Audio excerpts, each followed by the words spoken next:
Paboritong putahe po na isang dating presidente ang tampok natin ngayon sa Midnight Express. Ang tanong, ano ang putahe ito mula Japan pero nilagyan ng Pinoy twist ni dating Pangulong Manuel L. Quezon?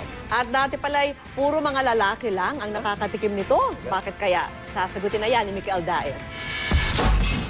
Noong panahon ng Commonwealth, may pagkaing hapon daw na ginawang mas Pinoy. Yun ang titikman natin ngayong gabi. Tara!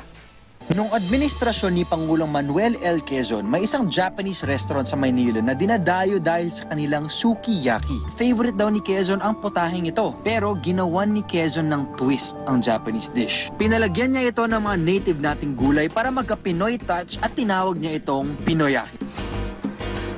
Ang Pinoyaki ay isang pagkain na nauso noong panahon ng Commonwealth. At bilang pagtugon sa nahaharap na paglaya ng Pilipinas, ang pamahalaan ni Quezon ay unti-unti nang nag-promote ng kanilang mga native na pagkain. Kasama na rito ang Pinoyaki. So ang ginawa ng pamahalaan ni Manuel Quezon sa pamamagitan ng Bureau of Plant Industry, since nasikat ang sukiyaki, pinalitan nila ito ng native na ingredients. Sitaw, pechay, tofu, which is Asian.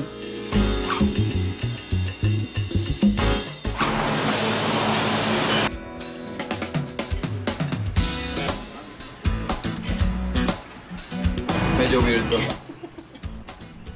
Nakailang subo na ako, wala pa akong sinasabi dahil parang hindi ko sa maintindihan. Sukiyaki, one of my favorites yun. May parang expectation na kung ano yung lasa niya. Tapos ginawang Pinoyaki na iba yung mga sangkap, pero may konting impluensya ng sukiyaki pa rin. So pagkasubo ko, parang nabibigla yung panlasa ko. Pero hindi masama lasa niya. Kinakain ko pa rin. Worth a shot. Malay mo magustuhan nito.